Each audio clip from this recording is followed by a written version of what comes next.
Hello. Hello, हाँ जी, good morning, Ram Ram, जय हिंद, नमस्ते। एक बार वॉइस वीडियो चेक कर लेते हैं भाई, उसके बाद अपनी क्लास शुरू कर देते हैं। आज थोड़ा सा लेट हो गए। हेलो।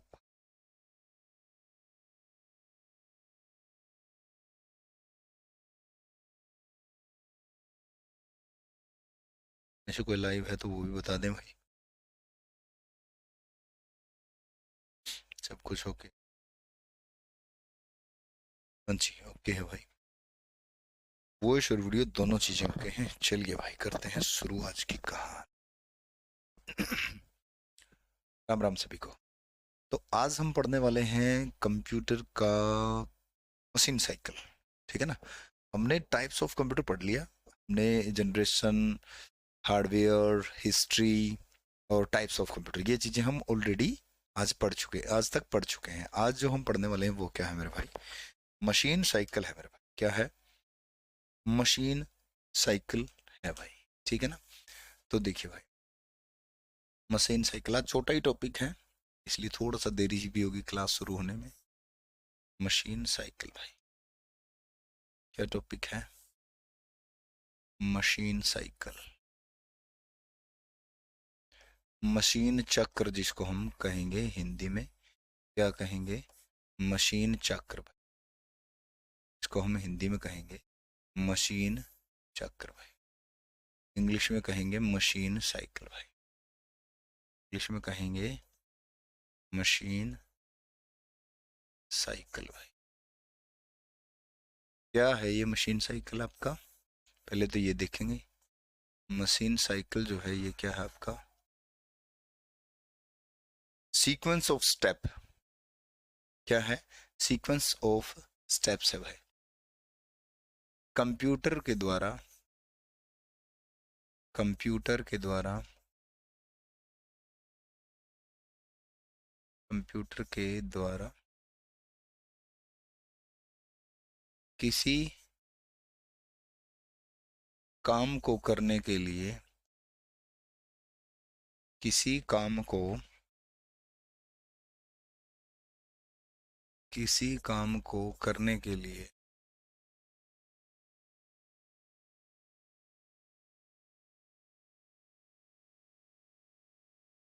उठाए गए स्टेप्स, उठाए गए कदम का समूह, उठाए गए स्टेप्स यानी कि कदम का समूह मशीन साइकिल है, मशीन चक्र है भाई। क्या है? मशीन चक्र है।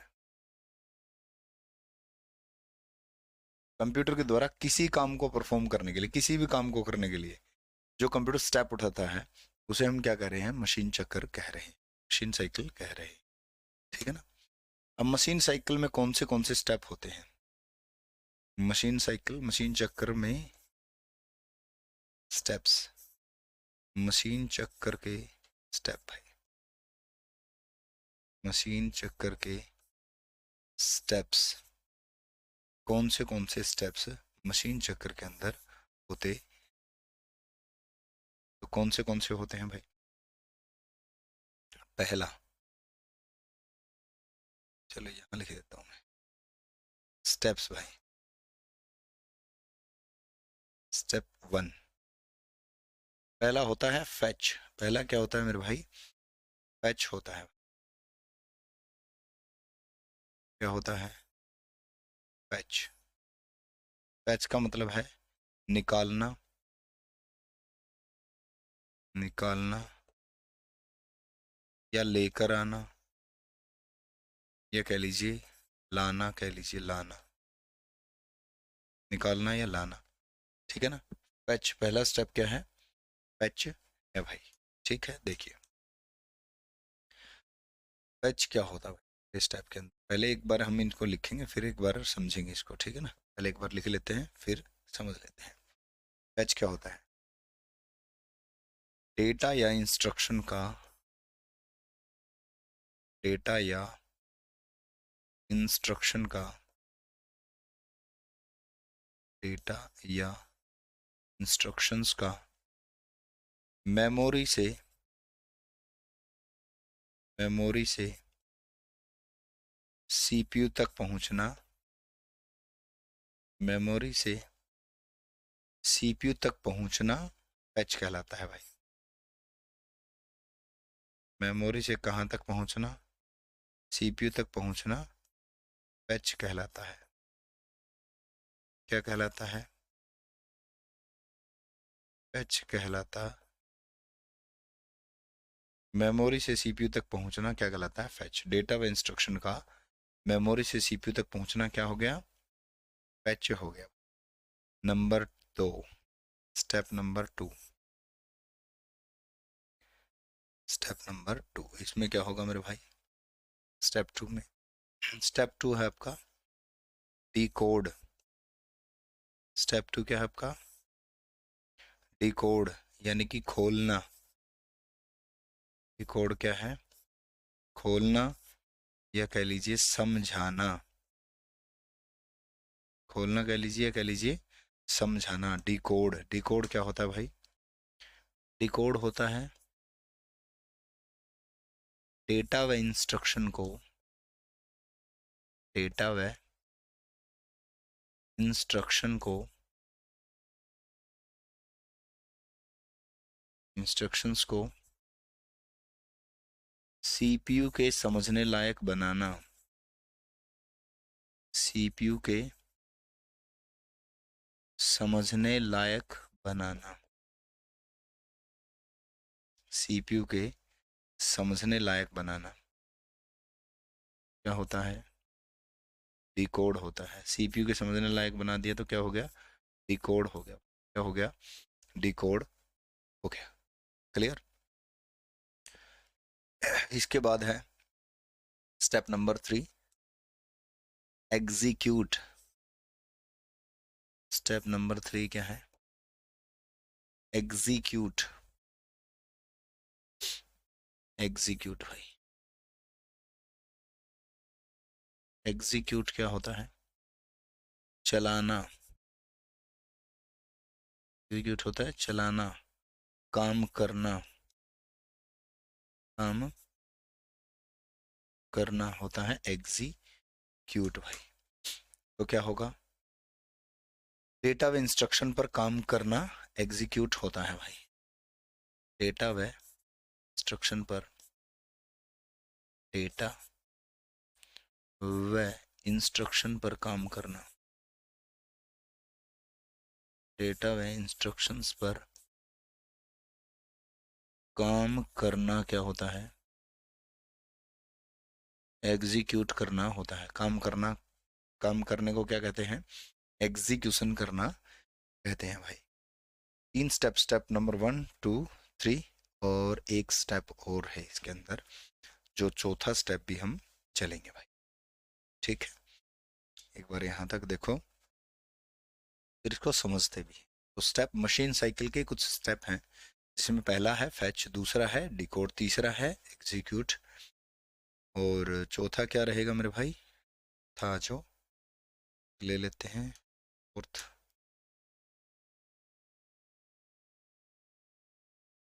फोर्थ जो है आपका, वो है मेरे भाई स्टेप नंबर 4 जो है, स्टेप नंबर 4 स्टोर। क्या है? स्टोर है भाई। स्टोर होता है धारण, भंडार करना, यानी कि भंडारण करना। ठीक है ना? सेव करना, फाइल को क्या करना? सेव करना भाई। तो इसमें क्या होता है? डेटा व इंस्ट्रक्शन पर काम होने के बाद, डेटा व इंस्ट्रक्शन, डेटा व इंस्ट्रक्शंस पर काम होने के बाद, काम होने के बाद उन्हें वापस मेमोरी में पहुंचाना। उन्हें क्या है मेरे भाई? वापस मेमोरी में पहुंचाना, मेमोरी में सेव करना कह लीजिए, मेमोरी में स्टोर करना क्या होता है, स्टोर करना, स्टोर होता है, स्टोर करना क्या होता है, स्टोर होता है। ठीक है, तो चलिए भाई देखो, अब ये मशीन साइकिल होगा, यानी कि कंप्यूटर किसी भी काम को करने के लिए अब 4 स्टेप चलने वाला है, एक फैच, एक डिकोड, एक एग्जीक्यूट और एक स्टोर। किसी भी काम को परफॉर्म करने के लिए कंप्यूटर, अपना जो सीपीयू है, अपना जो कंप्यूटर है, वो कितने स्टेप चलेगा, 4 स्टेप चलेगा। ठीक है ना। तो यहां देखो, अब हम 4 स्टेप कौन से चल रहे हैं, ये वाले चल रहे हैं। किस तरीके से चल रहे हैं देखो, ये है मेमोरी, ये क्या है आपकी मेमोरी है भाई। ठीक है ना। सबसे पहला स्टेप हमने क्या लिखा, सबसे पहला स्टेप हमने लिखा फैच, डेटा व इंस्ट्रक्शन का मेमोरी से सीपीयू तक पहुंचाना फैच कहलाता है। डेटा व इंस्ट्रक्शन का मेमोरी से सीपीयू तक पहुंचना फैच कहलाता है भाई।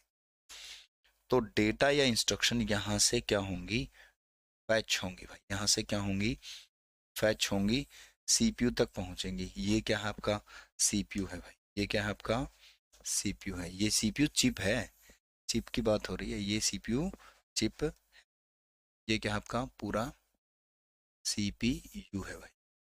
अब सीपीयू तक पहुंच तो गया, फैच हो गया, यहाँ तक पहुंच गया, डेटा में इंस्ट्रक्शन फैच हो गया, यहाँ से ले आए, मेमोरी से उठा कर ले आए, ये मेमोरी है आपकी। अब मेमोरी से उठा तो ले आए, लेकिन सीपीयू को समझ तो नहीं आया, सीपीयू को समझ नहीं आया, डेटा कंट्रोल यूनिट को समझ नहीं आया, क्योंकि कंट्रोल यूनिट क्या समझती है, 010101 के रूप में समझती है। तो यहाँ इस डेटा को क्या किया जाएगा, डिकोड किया जाएगा, खोला जाएगा, इसको समझा जाएगा कि ये क्या लिखा हुआ है, 0101 में तोड़ा जाएगा कि क्या लिख रखा है। ठीक है, बिल्कुल सही बात है जी, समझ आ गया। इसके बाद डेटा इसको समझ आ गया कि इसका करना क्या है, फिर एएलयू को सौंपा जाता है एग्जीक्यूशन के लिए। किसके लिए, एग्जीक्यूशन के लिए। काम करेगा कौन, एएलयू। ये कैसे काम करेगा, ये हम जब सीपीयू पढ़ेंगे तब इसमें पढ़ेंगे भाई। ठीक है ना। तो ये एएलयू जो है यहाँ पर क्या काम करेगा, इसको एग्जीक्यूट करेगा, इस पे एक्शन परफॉर्म कौन करेगा, वो एएलयू करेगा, यानी कि एग्जीक्यूशन होगा यहाँ पर। पहला स्टेप पैच हुआ, डिकोड हुआ, समझ गया सीपीयू क्या करना है, उसको काम किया उस पे, और वापस रैम के अंदर भेज दिया भाई। वापस कहाँ भेज दिया, रैम के अंदर भेज दिया स्टोर करने के। ठीक है ना। वापस कहाँ भेज दिया मेरे भाई, रैम में भेज दिया स्टोर करने। तो कोई भी प्रोग्राम हो कंप्यूटर का, कोई भी प्रोग्राम, ये 4 स्टेप चलता है। कोई भी कंप्यूटर का प्रोग्राम है वो कितने स्टेप चलता है, 4 स्टेप चलता है। ठीक है ना। अब ये 4 स्टेप अगर इस तरीके से चले जाएं, अगर इस तरीके से 4 स्टेप चले जाएं, तो इसमें एक चीज होती है। अब दो दो बातें यहां से निकल कर आती है। एक तो आता है पाइपलाइन, पाइपलाइन, एक होता है नॉन पाइपलाइन, नॉन पाइपलाइन।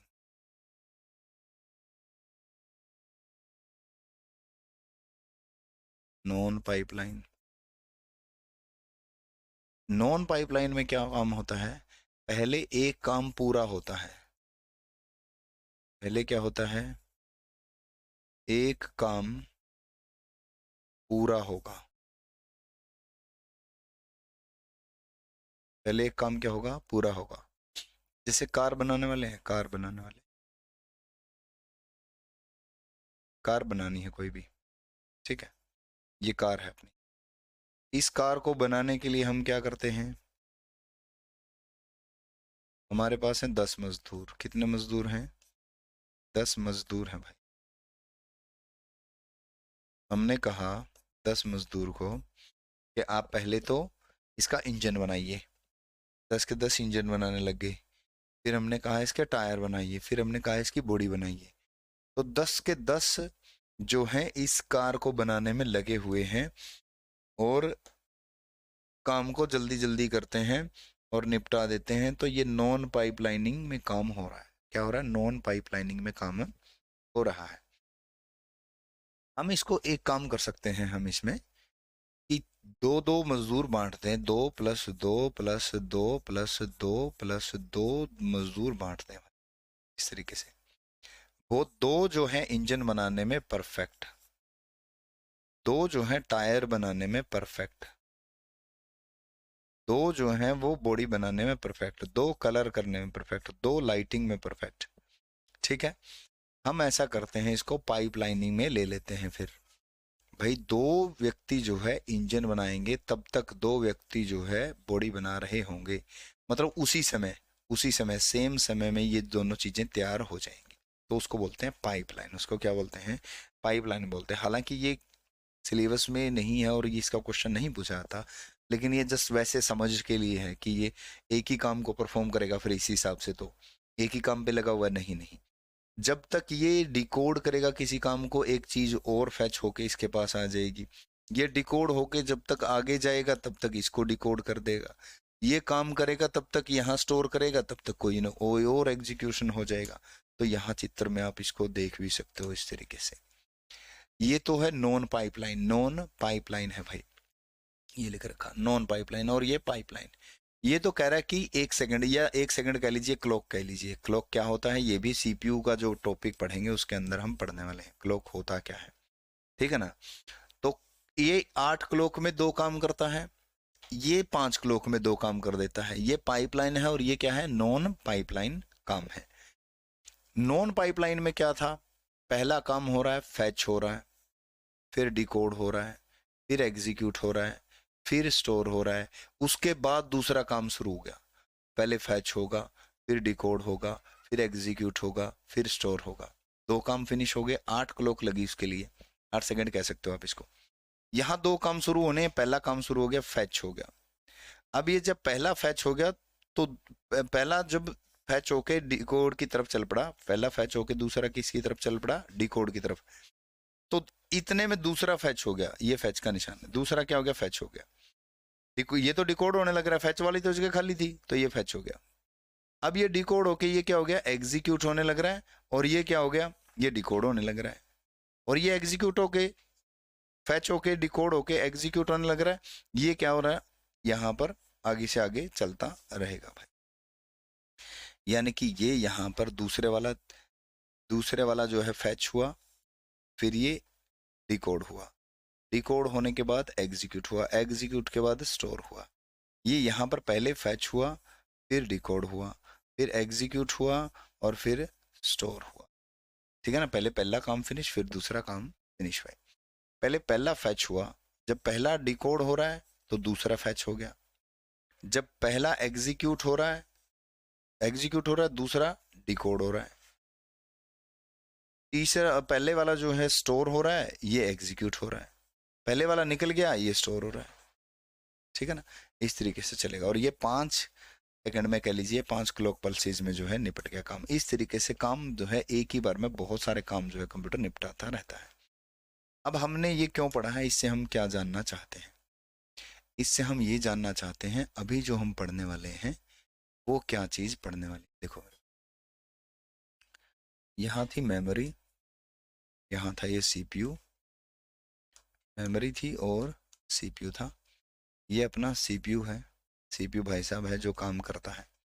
ये मेमोरी है, ये क्या है? मेमोरी है मेरे पास। ठीक है ना? तो हमने कहा कि मेमोरी से डेटा उठ के सीपीयू के पास आया, इसे फैच कहा जाता है। सॉरी, इसे क्या कहा जाता है? फैच कहा जाता है। और यहाँ से डेटा यहीं पर डिकोड हुआ, यानी कि समझने लायक बनाए, इसे डिकोड कहा जाता है। और इसे एग्जीक्यूट कहा जाता है जब इस पर काम होता है। और जब ये काम हो गया तो वापस रैम में पहुंच गया, तो इसे स्टोर कहा जाता है। क्या कहा जाता है? इसे स्टोर कहा जाता है। क्लियर? लेकिन अब बात ये आती है आगे कि यहाँ पर डेटा कहाँ से आया। यहाँ पर डेटा, मेमोरी के पास जो है डेटा, वो कहाँ से आया भाई? तो मेमोरी के पास जो डेटा आया है वो हमारा आया है इनपुट डिवाइसेस से। कहाँ से आया है मेरे भाई? इनपुट डिवाइसेस से डेटा आया है भाई। कहाँ से डेटा आया है? इनपुट डिवाइसेस से डेटा आया है। यानी कि कहने का मतलब ये है अब हम इनपुट डिवाइस पढ़ने वाले, नेक्स्ट क्लास के अंदर हम क्या पढ़ने वाले हैं, इनपुट डिवाइसेस पढ़ने वाले हैं भाई, ठीक है ना। अब देखो भाई, जाना मत, अभी दो चीजें बाकी हैं। अब ये जो है, इसके अंदर जो हमने ये स्टेप पढ़े थे, ये वाले स्टेप, चारों स्टेप, इस स्टेप को, इन स्टेप्स को जो है, यहाँ जगह बची हो तो लिख लेना भाई, अगर नहीं बची हो तो आगे भी लिख सकते हो, ऐसे कोई इशू है नहीं, आगे लिख लो, कोई बात नहीं। देखो ये जो चार स्टेप हैं, फैच, डिकोड, एग्जीक्यूट और स्टोर, जैसे फैच है, नंबर 2 डिकोड है, नंबर 3 एग्जीक्यूट है, और नंबर 4 स्टोर है। ये जो चार स्टेप है भाई, इन स्टेपों को जो है कई बार जो है अलग अलग नाम भी दे दिया जाता है। इन दोनों स्टेपों को जो नाम दे दिया जाता है, वो नाम दे दिया जाता है इंस्ट्रक्शन साइकिल। क्या नाम दे दिया जाता है, इंस्ट्रक्शन साइकिल। कई बार जो है आपसे ये पूछ लिया जाता है कि इंस्ट्रक्शन साइकिल में कौन से स्टेप होते हैं, और इनको नाम दे दिया जाता है एग्जीक्यूशन साइकिल। क्या नाम दे दिया जाता है, एग्जीक्यूशन साइकिल नाम दे दिया जाता है, एग्जीक्यूशन साइकिल, इसको ये नाम दे दिया जाता है। और इन दोनों को जो है मशीन साइकिल का नाम दे दिया जाता है। इन दोनों को किसका नाम दिया जाता है, मशीन साइकिल का। ये अलग अलग किताब में कई बार अलग अलग होता है भाई, कई बार अलग अलग किताब में अलग अलग होते हैं ये। किसी में इंस्ट्रक्शन साइकिल दिया होता है, फिर एग्जीक्यूशन साइकिल दिया होता है, किसी में मशीन चक्कर ही दिया होता है, लेकिन उसमें 3 स्टेप होते हैं, फैच, डिकोड और एग्जीक्यूट। इसलिए मैंने सारा ही बता दिया आपको। कई बार क्वेश्चन ये पूछा आता है, इनमें से सीक्वेंस सही कौन सा है। आपको पेपर में ये पूछा जाएगा, सीक्वेंस बताओ सही कौन सा, पहले फैच होगा या डिकोड होगा या एग्जीक्यूट होगा या स्टोर होगा। तो आप ध्यान रखना, पहले फैच होगी, इंस्ट्रक्शन क्या होगी, पहले फैच होगी, फैच होने के बाद डिकोड होगी, डिकोड होने के बाद क्या होगी, एग्जीक्यूट होगी मेरे। ठीक है, तो ये थी आज की कहानी। क्लियर है बात, उम्मीद करता हूँ मशीन चक्र समझ में आ गया होगा भाई, ठीक है ना। तो ये मशीन चक्र था, और मशीन चक्र के बाद जो है हम क्या पढ़ने वाले हैं, नेक्स्ट टॉपिक होगा जो हमारा, वो क्या होगा, इनपुट डिवाइसेस। क्योंकि हमने मेमोरी में जो डेटा आया है इनके पास, वो कहाँ से आया है, इनपुट डिवाइसेस से आया है। अब हम इनपुट डिवाइसेस पढ़ेंगे, कौन सी डिवाइस किस प्रकार का डेटा दे सकती है कंप्यूटर को, है ना। तो वो इनपुट डिवाइसेस नेक्स्ट क्लास में पढ़ने वाले हैं। ठीक है, आप सभी का बहुत बहुत धन्यवाद, थैंक यू सो मच, जय हिंद सभी को। Machine cycle.